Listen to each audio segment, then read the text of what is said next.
Welcome to Book Lounge by Libby. My name is Joe, and I'm so happy you're here. Before we dive in today, please consider following the show so you never miss an episode. Today, we are wrapping up week 4 of season 3 of the podcast with our celebration of Asian American Pacific Islanders Month. If you missed it, on Monday, I talked with Lisa C. and Zulfa Katu about the power of sharing culture around the world and looking at Asian literature beyond the confines of the United States. Now, I'm joined by the amazing Jananie K. Velu, YouTuber of This Story Ain't Over, publisher at Boundless Press, and now author querying her novel, Publisher Supper, to share recommendations from Asian authors. Jananie, welcome back. Thank you for being here. Thank you for having me. You're so nice with your intros. I feel so special. You are special. It's always exciting to see what you're up to and where travels are taking you. Yes. I'm currently in a hotel room in New York, everyone. So if this looks a little funky, that's why. We know exactly why. Blame it on BookCon, right? Yes. We're dating when we recorded this, but we're not too far off between recording and air date. Yeah. So, Jananie, a big thing for me, of course, you're Canadian, and here we are talking about AAPI Month. I wanted to break down the idea, because Asia isn't a monolith. Asian literature isn't monolithic or specific to one area. I talked on Monday about how there's a difference between chosen home and diasporic forces moving you elsewhere. But I think the other thing is we're just celebrating books by amazing people. When you are thinking of your imprint, when you are thinking of what you choose to read, what are some of your guiding lights? What are things you tend to go back to, or those touchstones for you? Ooh, that's a good question. I'm hitting you with the hard For ones on me, a Monday. I know, a Monday morning when I've only gotten halfway through my coffee. I think for me, when I'm choosing books for the imprint, I am always looking for compelling stories and compelling voices and characters who I am excited to hear from. And they can be flawed characters. They can be, characters who look like me. They can be characters who don't look like me. But I want to, connect with them in some way where I want to follow them through this story. And with both of the books that, I acquired already for the imprint, I knew from chapter 1, almost page 1, that these were the books because of the way that the writing gripped me and how the authors immediately put me into the perspective of that character and got me empathizing with them. So yeah, that's one of my favorite things about, reading books. You learn to empathize with characters who are sometimes like you or not like you. And that's a really beautiful thing, I think. It's so beautiful. And I think that is a soapbox I am proud to always be on. That reading, no matter what age we're at and what phase of life we're in, teaches empathy. We always get to take something away from books. Yeah. And it's just so beautiful. Wow. Should we share some titles? Yes. Okay, so my first recommendation is We Dance Upon Demons by Vaishnavi Patel. This book actually comes out in May, and I am so freaking excited for it because it is I would say contemporary fantasy that blends real world issues, very topical issues of abortion laws. It follows a healthcare worker who works at this abortion clinic in, I think, Chicago. And this book is set during sort of, I think, I'm forgetting what it's called, but when a lot of protesters come to abortion clinics, pro-life protesters come. And what I loved about the book was that it took this real world situation and this main character is, just so depleted of energy because of the way that the politics of the world and the way things are going and how women are, losing their bodily autonomy. And she is facing, these awful people in some regards who are, telling these patients as they come in that they, don't have a right to their body. But the book blends the real world issues with fantasy elements. So we have hidden mythology and other mythological beings who are imbued in the story, and you have this situation of both supernatural villains and also real world villains, and the combination of that, and how you can have a really fun fantasy story while also addressing these real world issues and learning to fight and learning to sort of do the work of uplifting others and being able to make real world change, but also having this like fantasy element, like not forgetting that there's no magical solution to some things in our real world. It's so true because these are like such tough things, and to have that, to get that magical element to go that there is no perfect solution in any version of the world, and that we have to come together and look at all sides. I'm Hmm. always so drawn by that kind of speculative or that magical Yes. realism, like depending on which way Yeah. it skews. That to me is, I don't know. I always say like I love our world like a little bit to the left as Yes. a Yeah. book. Yeah. And it's like it's done in a way where like you could almost believe it. Like that's what I love about like urban fantasy or contemporary fantasy, where it's like, oh, Yes. maybe like if I Maybe turn a this corner, is or if happening. I'm, Yeah. it's happening somewhere to someone, and I'm just not the chosen one, so I don't get to see the cool stuff. But it's okay. I, Yeah.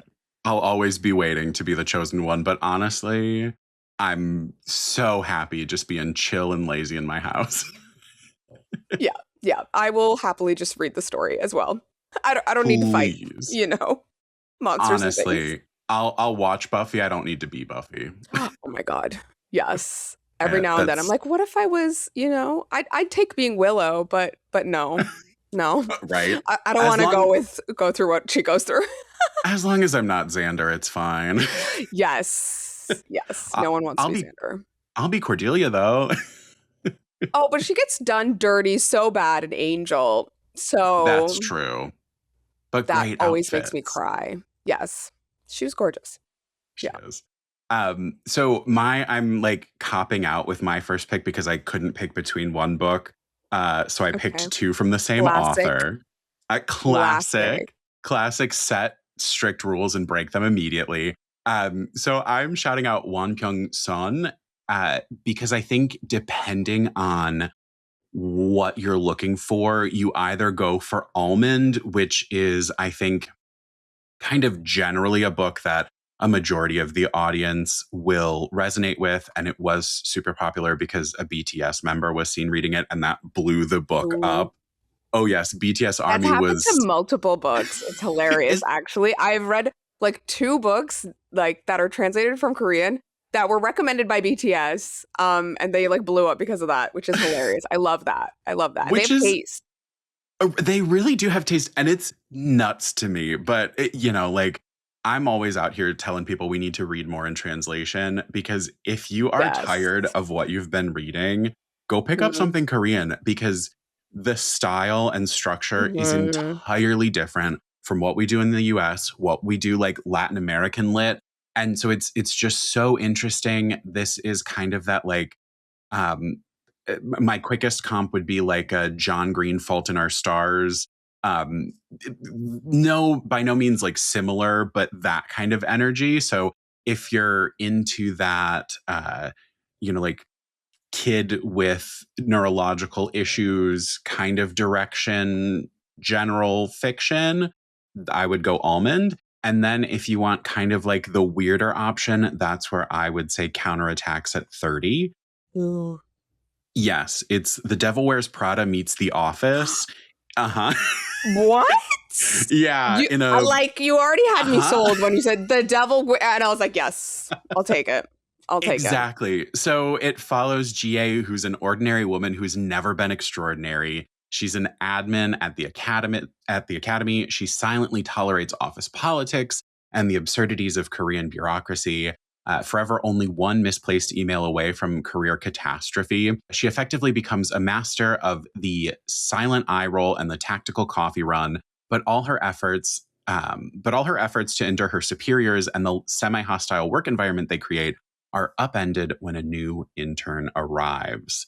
Like a pacifist version of V in V for Vendetta, uh, Gyuk recruits a trio of office allies to carry out plans for minor revenge. Together, this unlikely found family of 4 rebels commit tiny protests against those in more powerful positions through spraying graffiti, throwing eggs, and writing anonymous exposés. But as their attacks increase, the initial joy they felt at the release becomes something more, and GA and the others will discover the beauty of friendship and the extraordinary power of utility against adversity in a coming of age story for anyone who's ever felt stuck. So, this author truly contains multitudes, like 2 very Yeah. different books, but similar gorgeous styles. And so I think, like, depending which one you're in the mood for, I couldn't pick. Like, it, Oh, yeah. that sounds amazing, honestly. I've seen Almond around a lot. Like I've seen that cover around a lot, but I haven't yet Yes. picked it up. So now you've kind of convinced me. I'm excited now. Consider it. Mhm. I do love translated fiction, and you know what? Because you recommended a translated fiction, I remembered Yeah. a translated fic that I didn't add to my list that I just remembered I Ooh, absolutely love, please. and this one's translated from Japanese. So this is Breasts and Eggs by Mieko Kawakami.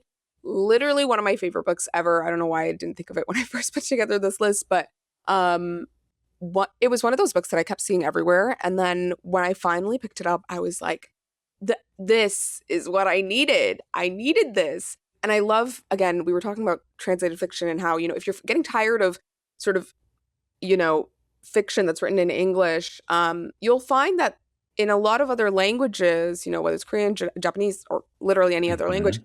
the story structures are very different in a lot of ways. They tell stories differently because each culture has a different method of telling stories. I think we're also very used to like the 3-act structure of like Western media. But in a lot of other places, they have story structures that are a bit different. So Breast and Eggs is one of those books because the first half of the book kind of follows a more present day, in the moment situation between this woman, her sister, and her sister's daughter, who come to visit the main character. So that's the first part of the book, and then the second part of the book takes place like quite a few years later and is dealing with the main character as she goes through this personal conundrum. So the first half of the book in general is just discussing, them as women and what they're facing as women in Japan, and also just their personal wants and needs. Like the main character hasn't really dated. She's not really interested in a relationship all that much, but she's considering whether she wants kids. The older sister is considering plastic surgery, or I think it was like either a breast reduction or something with her face. And her daughter is dealing with her period for the first time. And there's a sections with like her where we get to read from her diary and how she's sort of trying to understand her place in the world and as a teenager and all that, and also like philosophically questioning like what is the point of periods and why do we have to suffer like this every month, which is something that like no one really likes to talk about. And I feel like periods are kind of a taboo topic sometimes for people, which just seems odd when it's just a simple bodily function. Right. And what I loved about, the whole book in general is it sort of questions what we think of as, natural women things that they must go through, or, or if they're or if these are just like kind of sucky things sometimes and like we just like, maybe we should find ways to work around them. But it Yeah. also, the second half of the book deals with just the concept of having children in general and whether the this is what I love about Japanese fiction. Sometimes they just go into like these really philosophical tangents or like, moralistic tangents of like just discussing the meaning of life and things like that, which I love. And there's this beautiful moment between the main character and this other character because they get into the topic of artificial insemination and the idea of having a child on your own because you want to, but then also the weight of that on a child who grows up afterwards and is like, you know, I like just in general, whether it's artificial insemination or, just a natural born baby, but the idea of like a child never asks to be born. right? Right. No one asks to Right. be born. You are like, it's a choice that's made for you, but you are forced to live with that. And I think it also kind of delved into mental health and mental illness, which I really liked. So overall, it was just such a multifaceted book. Like, it had such richness to it. And I could sit there and read like 1,000 pages of Miyako Kawakami, just like ruminating on life. I live for it. So I love that you said so beautifully what I have been trying to figure out the words for what feels like years of just the language is different, the structure is different, and the nature of storytelling is different. Because that is always my favorite part of any literature and translation, just to be like, why is it like this? yeah. Why is it different? And Hmm. not actually questioning why it's different, but just going like, this is new. So the story Hmm. itself gives me something, but then the journey of how it's being Yes. delivered to me is something.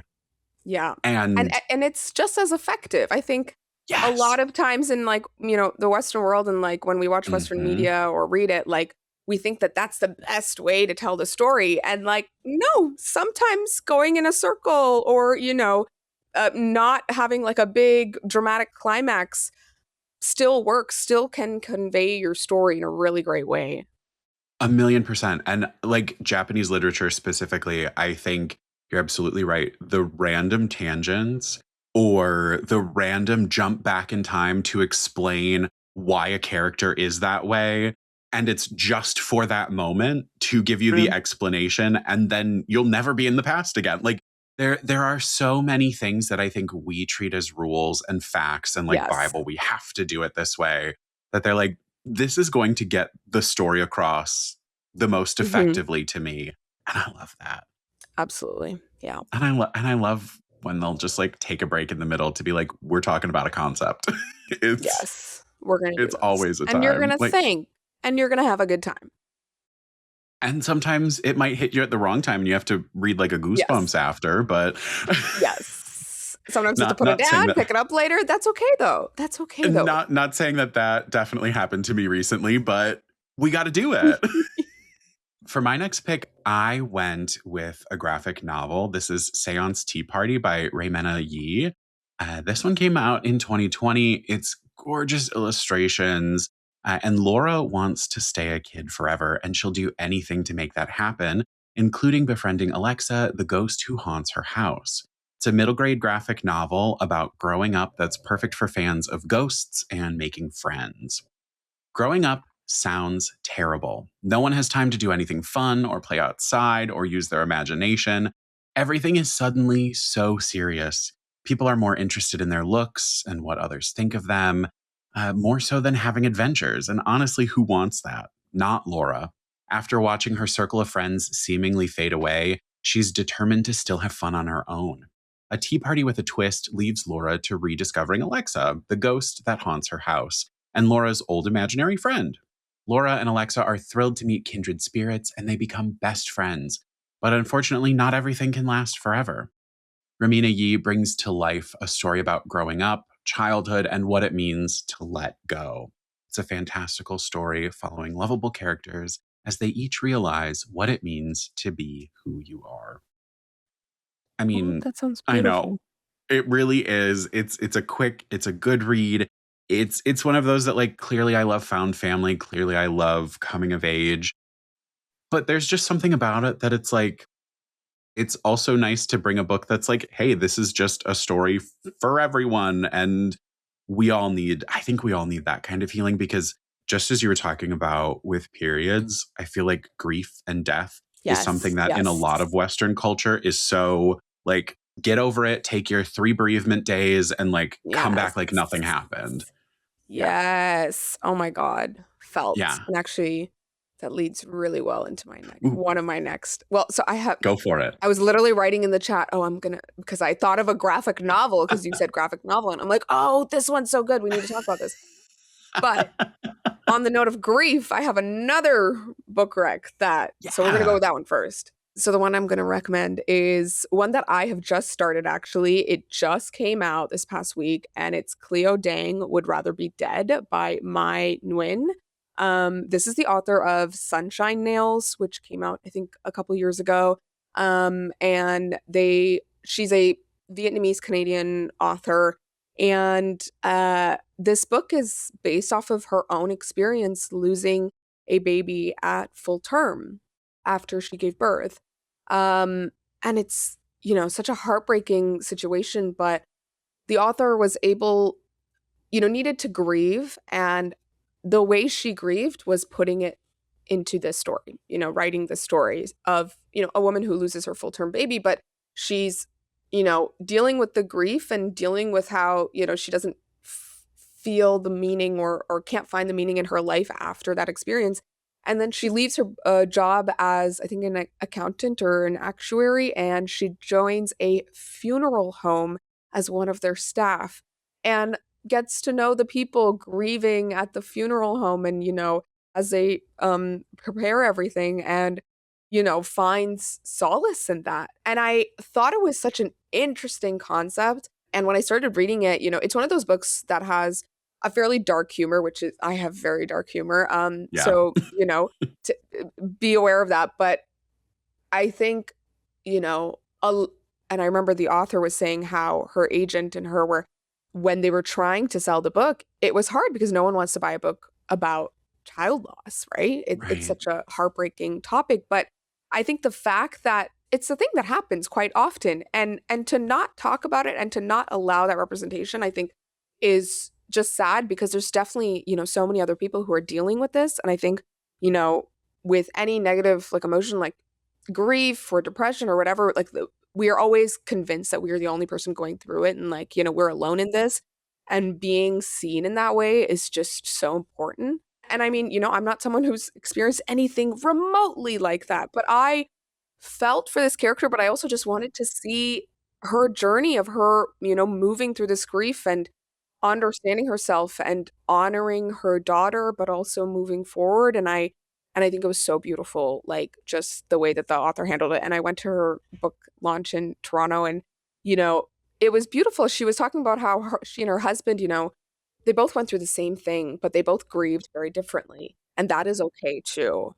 Yeah. Like she wrote a book about it. He didn't want to talk about it as much, was Yeah. was like exercising or something. Like they had different ways of grieving, but that's okay. And yeah, I think sometimes you just need that representation. I think that's such an important point. Like, we just don't talk about some things, and the concept of having trouble selling it, because unless they could really, I feel like unless they could, it was nonfiction and they could really pigeonhole it as, you buy this book for one very specific instance, Yes. like that would have been the only easy Mhm. pass to publishing the book.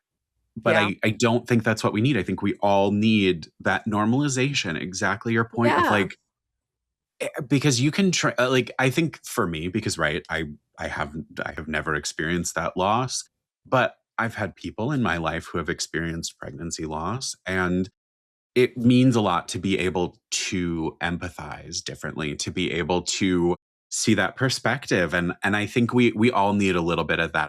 I think at the end of the day, it comes down to like kindness for others. And Yeah. sometimes books force us to remember that we're Yeah. not the only ones going through shit.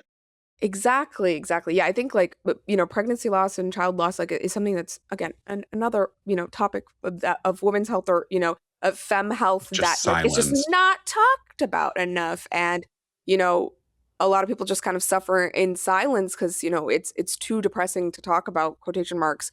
But like it's something that people go through, and I think being able to support other people and just empathize with them in that way is really important. It matters so much. Um, on a very different note for my next pick, the title alone, when I originally picked this up, is what got me. It's What You Are Looking For Is in the Library. I know that's a little Love. Love. That should be like, the podcast name. right. I feel like it might be a little on the nose for me, but like it's my truth. So, What You Are Looking For Is in the Library is by Michiko Aoyama. It's a national bestseller, a Times Best Book of the Year, a Washington Post Best Feel Good Book of the Year. So, if you need to pair, because Jananie and I really alluded to, like, Japanese lit can be very heavy and put you in a lot of different mind frames, which is what it's gorgeous for. But it can also be this, where it's feel good book of the year. So it's for fans of Before the Coffee Gets Cold. It's a charming, internationally best-selling Japanese novel about how the perfect book recommendation can change a reader's life. And maybe I'm just like fueling our own ego fires here, but I'll buy it. What are you looking for? So asks Tokyo's most enigmatic librarian. For Sayuri, Komachi is able to sense exactly what each visitor to her library is searching for and provide just the book recommendation to help them find it. A restless retail assistant looks to gain new skills. A mother tries to overcome demotion at work after maternity leave. A conscientious accountant yearns to open an antique store. A recently retired salaryman searches for newfound purpose. In Komichi's unique book recommendations, they will find just what they need to achieve their dreams. What you are looking for is in the library is about the magic of libraries and the discovery of connection. The inspirational tale shows how, by listening to our hearts, seizing opportunity, and reaching out, we too can fulfill our lifelong dreams.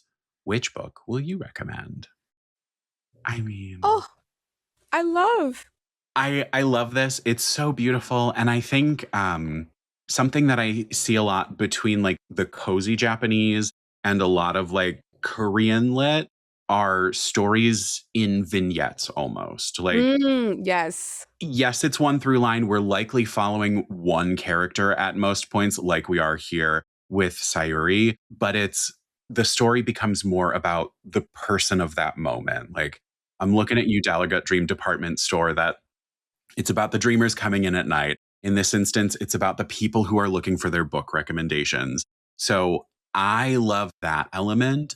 But like with Korean lit, they'll also do it with horror. Like there is Mhm. one that, yeah, the through line is the place where they store all these horrific artifacts, but each chapter is almost just like almost an individual tale. So I think again that's that element of it's something we just don't see here Western. Yes. Yeah.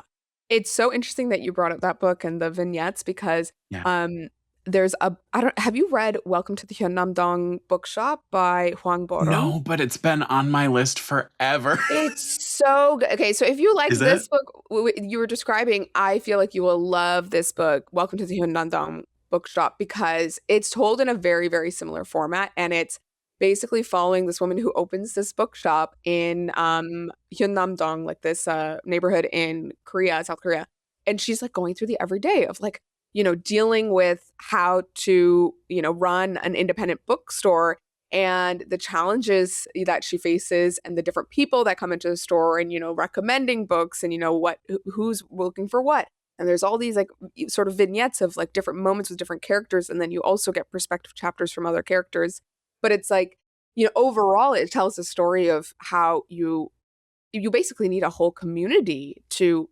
keep Yes. an independent bookstore alive, and it's just so beautiful. Oh my god, I remember reading it over like multiple weeks after like leaving my full-time job and like contending with what do I want to do with my life, and it was also a beautiful book in the sense that it rejects sort of this idea of like capitalist productivity and you know Yes. thinks about, well, just what makes me happy, like what is what makes my heart sing, and is it like, do I need to always chase success in some ways? Yeah. And that is such an important message that I think we need across the board. Like how do we reject right the capitalistic sensibilities? How do we reject working 80 hours in a 40-hour week? Like all of those things. And even when it is just remembering to bring our passions back in and that we don't have to monetize our passions. If you're listening to this right now and you're thinking about it, I'm here to remind you you don't have to do You it. You don't have can to. You can do it for fun. you can just crochet to crochet, diva. I'm here to Yes. free you. Yes. Yes. As someone who has monetized too many hobbies, take it from me. You want leave something for yourself. Exactly. Exactly. Like yeah, just just you keep that one. That one's for you. Well, It's that so was real though. yes, it is. That was my sly little extra, Love it. recommendation right there. And I'll But take it. my next recommendation is actually also a translated Korean novel, but this one on the topic of capitalism is called Capitalists Must Starve by Park Sol-yeon.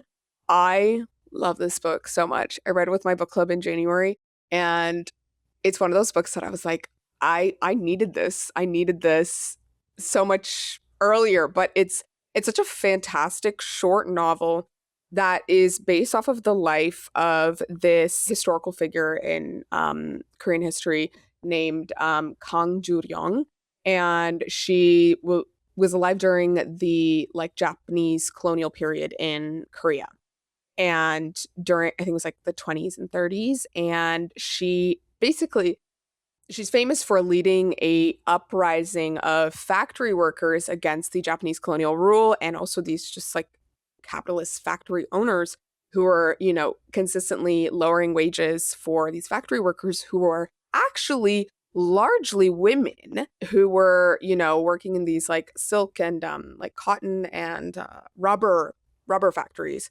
The main character worked in a rubber factory, and they were, facing these terrible conditions. And it, talks about the sort of place of women and takes this like feminist angle to political uprising, and how very often women are kind of like left out of the equation, and how in truth there were actually many women who were part of these uprisings. But yeah, it's a short novel, and it follows her from when she's much younger, when she first gets married and then eventually leaves her husband, and she goes off on her own and becomes like her a single widowed woman sort of working in this factory.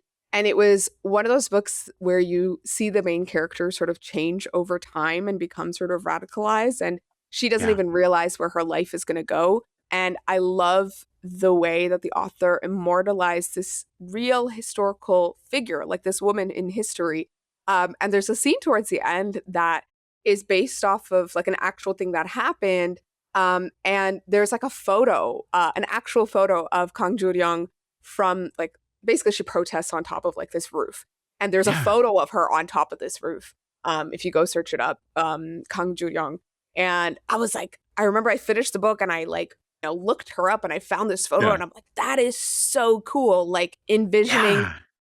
this woman who's, I've theoretically, fictionally lived in her head and, read what Yeah. she's done. And then to see, oh my God, she was a real person. Like, and she did that like, 100 years ago. And that is incredible. Like, I felt so inspired. It was incredible. But yeah, like the title of the book is from, this chant, or protest chant against the factory owners, and if the capitalists Yeah. are going to force us to work, then the capitalists must starve. Which I loved. I loved. Oh, So no, I yeah. love it. I love Park Seo-yeon's writing. A Yes. Magical Girl Retires A magical girl retires. was Oh, one of my all-time favorites. Next week, she's got a new one yes. coming out, Project Oh, really? V. Yes. Okay. On the I did not 28th. know that. Yes. Oh, Um, damn. I'm getting that. but Okay. I somehow missed this. Like, and I Yeah, don't yeah, it was such an under the radar. I didn't hear anything about it, and I think I was like walking around in a bookstore, actually in New York. The last yeah. time I was in New York in October, and I just saw it on the table, and I was like, "How did I not know about this?" So yeah, I haven't been able to find it like in a lot of Yeah. bookstores. So maybe it was like a limited release, but yeah, Well, and of course, my brain goes to like, is it because of like, is it weird suppression? maybe. Like, I don't know. me, You never me know. immediately theorizing. This is not I love it. that type of channel. As in, like conspiracy theories. Yeah. Um, but so now I'm excited because I have something to read while I wait for Project V next week. Yes. Oh my God, I love. Okay, well now I have something to pick up next week, so I'm very excited. I also just love that concept of like, here's a real person, and I'm going to loosely fictionalize the journey to get here because I'm not the biggest nonfiction head. Like I am, Yes. like I'm trying to get into it, especially with the new era of narrative nonfiction. Fully forgot words there. But within that new era of it, I'm just like, okay, I'll push myself out of my usual comfort zone, but Mhm. things like this are exactly Yeah. my Yeah. speed. I feel like historical fiction is always a nice little gateway into nonfiction. Absolutely. Yeah. Well, I'm going to hit you with a mystery because I think we Ooh, always need a mystery. This one came out this February, so it's a very recent release. It's The Midnight Taxi by Yosha Gunaskara. Okay, good reactions. Apologies, of course, on any of my pronunciations. I really want to read it. I've seen it around. I'm excited. Yeah. Right?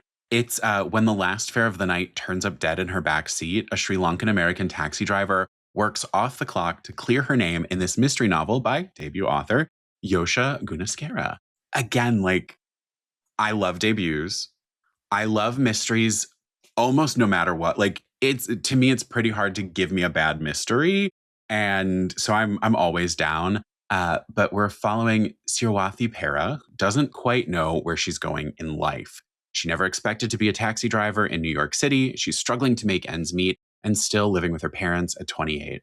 The true crime podcasts that keep Siri company as she drives don't do much to make up for the legal career she imagined for herself or the brother she's grieving. When public defender Amaya Fernando gets into her cab, they make a quick connection through their shared Sri Lankan roots. Siri, whose social circle is limited to her grade school best friend, Alex, thinks things might finally be looking up with this new potential friendship. But she's suddenly dropped into her own true crime when she discovers her next passenger murdered in the back seat, and she has to call Amaya sooner than expected. Pinned as the obvious and only suspect and desperate to clear her name, Siri chases down leads across the boroughs of New York City with Amaya's help. But with her court date looming, they have just 5 days to find out who really killed the midnight passenger, or Siri's life will be over before she can truly live it. Ooh, that sounds so good. You sold it. I Right? think I have an art copy. I need to read it. You need to go pick that up when you get home. I Yeah. love this kind of like, our world is changing. So 28 is the new like 23. I know. And like, it breaks my heart, but also I'm glad to see we're not shying away from it. We're just like, cool. Mhm. She did it, so can you. Mhm. Yes. No, I love Also, that I'm sounds so sorry you fun. had to hear me attempt to say Sri Lankan names probably terribly. No, you're fine. You're fine. They're always long. Yeah. And actually, it's so funny that you say that because one my next rec is Yeah. a book by a Tamil Sri Lankan author, S.J. Sindhu, and it's a graphic novel. It's like Yes. a middle grade, upper YA graphic novel called Tall Water. Came out, I think, last year. I love S.J. Sindhu. She's written multiple novels before. She has a short story collection, all incredible books, all with like queer representation as well. And this one is no different. It also has queer representation, but it follows this young main character who essentially she lives in, I think, Canada, yeah, with her father. And her mother is Sri Lankan. Um, and her parents met in Sri Lanka during the Civil War while he was on assignment there or something. And as the war got worse, her father and the daughter left to Canada, but her mother stayed in Sri Lanka to help, people there. And because she didn't want to, abandon, I think she worked at like a orphanage or something. And so our main character has never known her mother. She grew up without her, and she's written these letters and talked to her on the phone, but she's never like met her in person. And the book is set in I think 2003. I might be getting the year wrong, but it's the year that the tsunami happened. And she travels to Sri Lanka with her father that year before the tsunami happens. So that's where the tall water comes from. But this is also during the Civil War. Like the Civil War didn't end until 2009. So this it was such an incredible graphic novel because it featured a main character who has been sort of ripped away from her culture because of extenuating circumstances, like actual war, which is kind of similar to how I felt. My parents fled Sri Lanka during the Civil War in the late 80s. Mm. And my sisters and I were born in Canada, and so for a lot of my childhood, like I didn't have a full connection to Sri Lanka. And it was funny because I had read Tall Water just before I went to Sri Lanka for the first time myself last Yeah. August. And it was crazy because obviously, my experience was a lot different because I was going, many, many years after the war had ended, and my extended family that still lives there, was doing okay. But the main character goes to Sri Lanka while the war is still going on. She's going through the different checkpoints to go up to the north, and is getting stopped by the military and whatever else. And she finally gets to her to see her mother, and she has this moment where she's like, how could you leave me, behind? And her mother has been working at this orphanage and taking care of all these other children. And she sort of shares how she felt like she needed to be there for all these other people, like her daughter had her father and she was going to be okay, but these kids, like, they were not. But this book was also like, there's all these like sad things going on, and then there's the whole tsunami, and they're all trying to like survive through it. But it Oh, was such an uplifting book in some senses, and I think it's one that's going to be really, really important for a lot of kids who, are in those situations where they are kind of, part of the diaspora, and they're dealing with that, crisis of identity, but also wanting to connect with a place that just feels far away. And there's also like really adorable like kids from the orphanage who are just hilarious and fun. And yeah, it was a really beautiful graphic novel, and the artwork is gorgeous as well.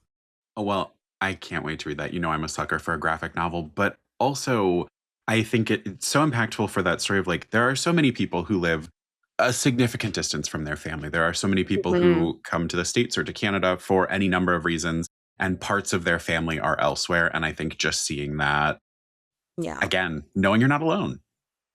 Yeah, absolutely. Oh, well, I'm giving you another two for the price of one author. From Sayaka Murata. Of course, I couldn't pick between Convenience Store Woman and Earthlings. Uh, Ooh. I've I read know. Convenience Store Woman, loved it. I haven't read Earthlings though, so.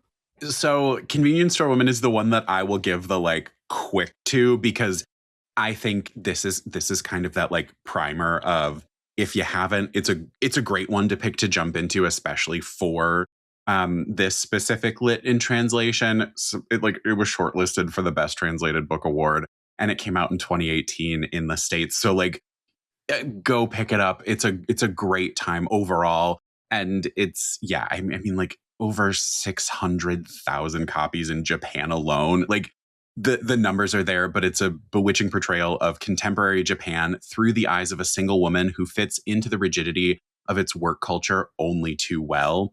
So I think it's really cool. It's a brilliant depiction of an unusual psyche and a world hidden from view. It's an ironic and sharp-eyed look at contemporary work culture and the pressures to conform, as well as a charming and completely fresh portrait of an unforgettable heroine. So that's Convenience Store Woman. It's one of those that, like, there is no good description of it because you can't describe it. But Earthlings, we got a little more recently in 2020, and it's an otherworldly coming of age tale of a woman who believes she is an alien. So now in Earthlings, she pushes at the boundaries of our ideals of a social conformity in this brilliantly imaginative, intense, and absolutely unforgettable novel. As a child, Natsuki doesn't fit in with her family. Her parents favor her sister, and her best friend is a plush toy hedgehog who talks to her. Don't forget that. He tells her that she has come from the planet Papenpobobia on a special quest to help her save the Earth. One summer on vacation with her family and her young cousin Yu in her grandparents' ramshackle wooden house in the mountains of Nagano, Natsuki decides that she must be an alien, which would explain why she can't seem to fit in like everyone else.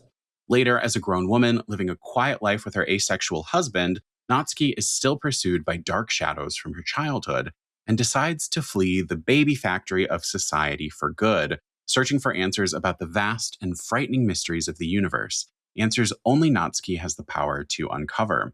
It's dreamlike, it's sometimes shocking, and it's always strange and wonderful. Earthling asks what it means to be happy in a stifling world and cements Sayuka Murata's status as a master chronicler of the outsider experience and our own uncanny universe. So it's a weird time. I think That sounds Convenience so Store cool. Woman, right? It's so cool. I think Convenience Store Woman is like, no disrespect, but like conventionally weird. It's a Yes. very important portrayal of like weird as normal, like what we can expect.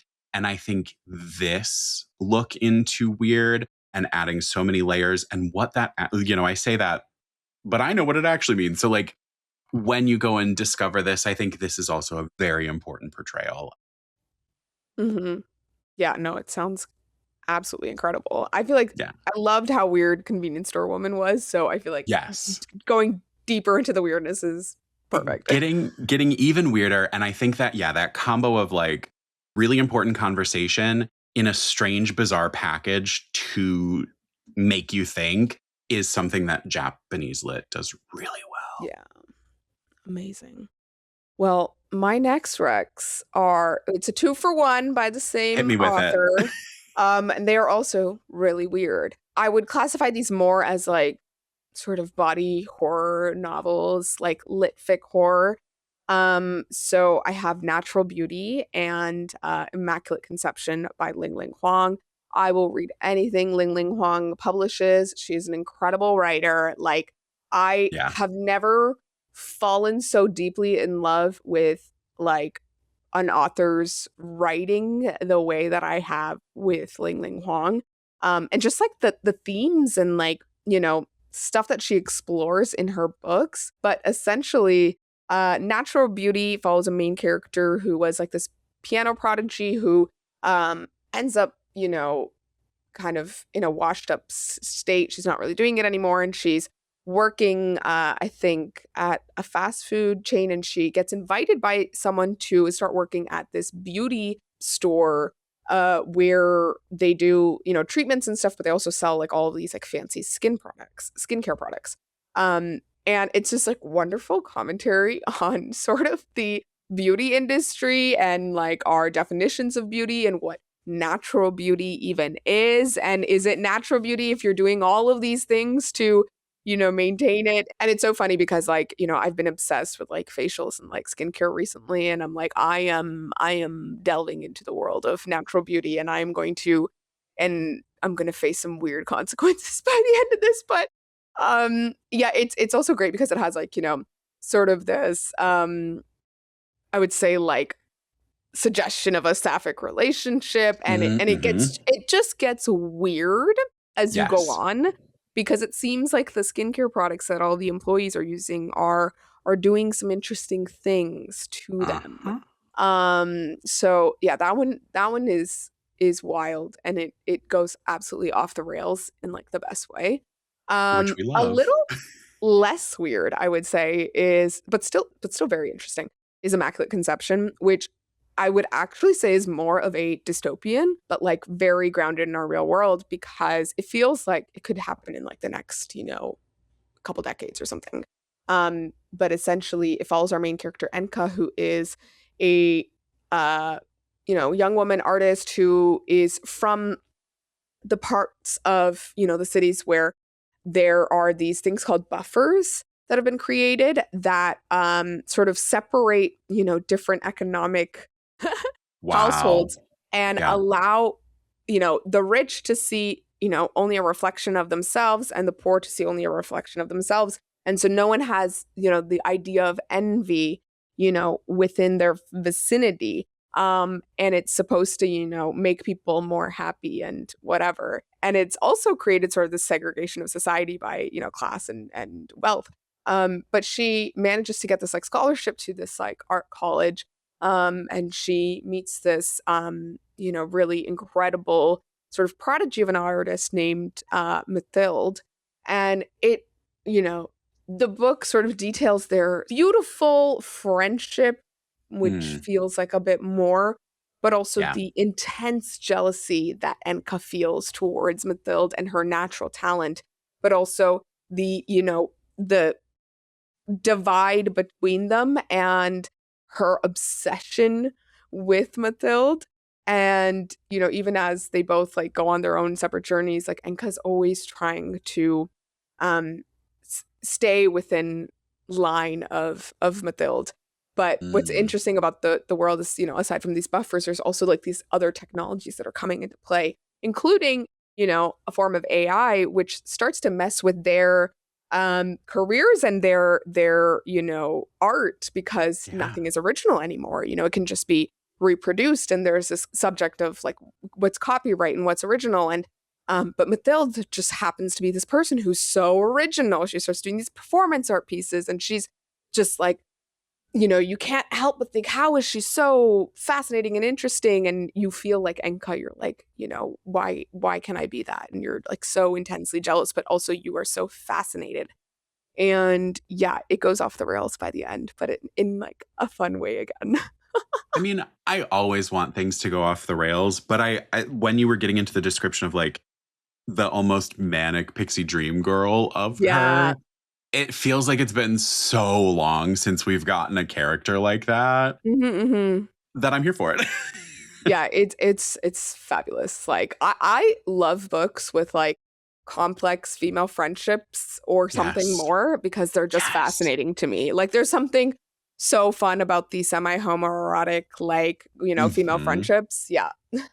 I you're so spot on because I think female friendship dynamics have so many layers because of the multitude of pressures placed on femme presenting people in society that it's just like it depends on who raised you and what they told you was important and what you watched and what you consumed and who you had as a teacher in the third grade. Like there are so many things that I feel like impact women and queer people that a Hmm. lot of just like straight men don't ever deal with. And when I don't know, sometimes Yeah. when I talk to a straight man, I'm like, you didn't think about any of that?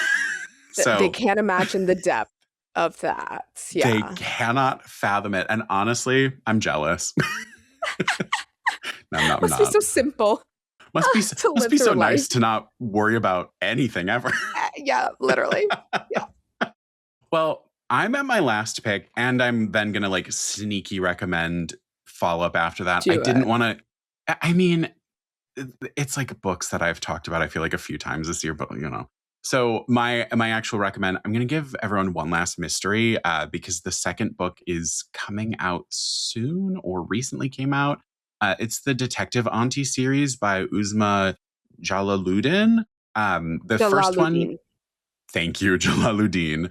Uh, You're good. the first one came But out I in love her. She has 2025. great romances, and Detective Auntie Right. is on my list to read. I'm very excited. The art is gorgeous. I think the styling Mhm. is perfect. And right. And her writing was already incredible. So to give us like a mystery was named Best Fiction Book of the Year by Kirkus Reviews, the Washington Post, Library Journal, the Globe and Mail, and the Chicago Public Library. So like hello. And Kate Quinn said that she'll read anything that Jalaluddin writes. So I think we've got enough endorsements there. But when her grown daughter is suspected of murder, a charming and tenacious widow digs into the case to unmask the real killer in a twisty, page turning whodunit, the first book in a cozy new detective series from the acclaimed author of Aisha at Last. After her husband's unexpected death 18 months ago, Kausar Khan never thought she'd receive another phone call as heartbreaking until her 30 something daughter Sana phones to say she's been arrested for killing the unpopular landlord of her clothing boutique. Determined to help her child, Kausar heads to Toronto for the first time in nearly 20 years. Returning to the Golden Crescent suburb where she raised her children and where her daughter still lives, she finds that the thriving neighborhood she remembers has changed. The murder of Sana's landlord is only the latest in a wave of local crimes which have gone unsolved. And the facts of the case are troubling. Sana found the man dead in her shop at a suspiciously early hour, with a dagger from her window front display plunged into his chest. And Kasor, a woman with a keen sense of observation and deep wisdom honed beyond her years, senses there's more to the story than her daughter is telling. With some help of old friends, her plucky teenage granddaughter, this unlikely woman sleuth digs into the investigation to uncover the truth, because who better to pry answers from unwilling suspects than a meddlesome auntie? But as this clever amateur sleuth digs deeper, even Kasor can't predict the secrets, lies, and betrayals she finds along the way. Love. I I love a meddling mean, auntie. I love I them. love, I aspire to be a meddling auntie when I'm older, just honestly, take same. time, like that energy. I feel like I already do that with my like friend group. I am the meddling auntie who's like, so what else happened? What are you Exactly. hiding? Exactly. I'm like, I can smell there's more to this story. Yeah, So would you like to tell me, or would you like me to pry it out of you? exactly. Yes. Either way, we're finding out today. But yeah, the first book is gorgeous. I think it's a beautiful like intro to the series. And yes, May 5th will be Moonlight Murder. Come on, great. Like, Oh, it's gonna so be so good. I think again, like great perspective. I Mhm. love how Jalaluddin gives us Toronto. I love the Mm, like yes. impact of change over time in, like in a neighborhood, like looking at so many different things. And I'm a sucker for intergenerational stories. So the plucky granddaughter, my daughter isn't telling me everything. I think all of these things come together in a way that just makes me go, it made me smile. I'm happy I got to read it. I love it. That's amazing. And then I'm Oh, just gonna sneak in my last one here. do it. It's Uketsu. It's Strange Pictures, um, Oh, yes, Strange I've seen. Houses, and Strange Buildings. You've definitely seen the covers. Yes. Yeah, yeah, they're everywhere. I've seen um, them everywhere. they're everywhere. I think it's a really unique way to give uh like Japanese horror does it different. And I think this is a good way to bridge the gap. If you are not a horror reader, I wouldn't call this horror. I wouldn't call it a thriller either. It's like something in between the two, but it's also so rooted in realism. I think I described it to Kathleen Illustrated as like The Ring meets The Grudge, but the Oh. movies from the early 2000s, like that energy is what it Oh. brings to me. But like, it's by no means that. Like, I don't know. They're Yeah. so good. They're super quick reads. R.F. Kuang said that Uketsu's strange riddles are chilling and addictive. I couldn't put it down. Like, honestly, I think that's the best way I could put it. And G.T. Carber, the author of Myrtle, same thing. So I think if you like something along the lines of Myrtle where you want to try to solve the mystery, you could definitely try to play that with these books, but you don't have to. That was, I think, my favorite part of like, if you want to sleuth it out. I think a lot of mysteries and like thrillers in general, they're not necessarily designed for us to Jessica Fletcher our way through them. But I think these three from Uketsu you could absolutely play along. That sounds incredible. Oh my Yeah. gosh. You I should have to pick you it should up. pick one up. Yeah. It's just Yes. weird. Like Mhm. again, like weird and creepy, but not creepy.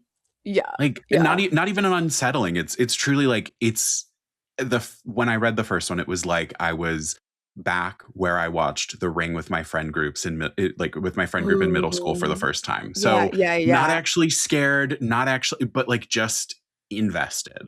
I like Yeah. that. I like that. Oh my Yeah. gosh. You're giving so many good recs. Actually, it's funny because I'm actually Trying. going to a bookstore in New York after this called Kinokuniya that has a bunch of translated fiction, Japanese fiction, and also like other languages. So I'm excited. Maybe I'll pick up a few. I'm jealous. Um Okay, I will give one last rec, and it's a little self plug because it's the next book out from my imprint, which should be out by the time this episode goes out. But it is "Burn the Sea" by Mona Tavari. This is a historical fantasy that is set in 1500s South India, and it reimagines the Portuguese attacks on southern India during that time, and tells you the story of the actual real life historical queen Abaka Chauta, who was, fighting against the Portuguese colonizers. But in this book, the colonizers are snake monsters. And there is, a little bit of a fantasy element with spirits and this giant winged lion character who gives very much like uh, lion turtle vibes from Avatar: The Last Airbender. Yep. If you like that character, yeah. Love. And there's magical birds. There are, just women helping each other, fooling the men in the story, pulling one over on them. And it's overall this woman who's trying to stand with integrity for what she believes in. And there is a little bit of a romance, but like it's not the focus. So if you're like looking for a fantasy that, isn't a romantasy per se, but has all these like fun elements, incredible descriptions of food and outfits and all of that, you will love this. And by the end, you'll just be like rooting for the main characters. Yeah, I love the women in this book. Like it just made me so happy. And yeah, it's just so much fun. And she's working on the second book now, so that will be out next year, Oh, which I'm very and excited. it's So, and it's like next in the series kind of thing, yeah, or it'll be in like the the world. sequel. Okay. Oh, Yeah, yeah, perfect. yeah. Okay. Yeah, Burn the Sea is the first book, and then the second book will come out in 2027, and that's called Before I Bow. Fun fact, I got to name the sequel because we were Stop it. talking. No, I'm not even kidding, because we were talking about the origin of the title for the first book, which is Burn the Sea, and it comes from this line that the main character says towards the end of the book, where she says, I will burn the sea with our pyres before I bow to the colonizers or something. And I was like, I love Burn the Sea, but before I bow to you, like, bro, like that's epic. So Right. I was like, It's so let's make that the book 2 good. title. And everyone was like, oh yeah, that's a good idea. So Like, oh, yay. yeah, we could work with That's that. my claim. That's my claim to fame. I got to name a book. And you should shout it from the rooftop because that's incredible. But Yeah. just as some of what you were recommending earlier, I love that we are getting an important story, but Mm. we're sneaking it in on you. And like, Yeah. we're Yeah. learning the lesson without having to learn a lesson kind of thing. Yes. Like, Yeah. You will get the anti-colonial messaging, but also have fun while doing it. Yes. And, fight some Right. monsters and wear some cool clothes and hear about some great. Also, don't read this book while you're hungry. Like, eat something beforehand because you will just be starving while you read these, descriptions. But it was so fun. And I think, since we're on the topic of AAPI month and, Asian Heritage Month in Canada and all of that, it was so important to me to publish this book. And, when me and Mona were working on the book and deciding the cover, we were like, we want a brown girl on the cover. Like, we want that, in her, South Asian outfit, and just looking fierce. And she's playing a tambura on the cover, which is like a traditional instrument in like South Asian culture. And so it was like just so incredible to just get that on the cover and like see that representation, because like I didn't grow up with books with brown girls on the cover and like getting to see myself in that way. Right. So I hope that whoever, like all the people who are picking it up, get to see themselves a little bit. Yeah. Oh, and that's so meaningful. It's not just like you're sharing with you're sharing something new with a whole host of Hmm. people, but you're also being like, hey, look, it's you. You're here. Your culture is Yes. here. And it's everything from instrumentation. It's the costuming, like it's all there. And the cover is gorgeous. Like, Yes. I'm so oh, excited. Yeah. It's gonna be. well, Jananie, thank you for being here and sharing your Rex with Thank me. you. I appreciate you indulging me as I got to share so many recs. I'm so happy. Isn't it fun? Yes. Yes.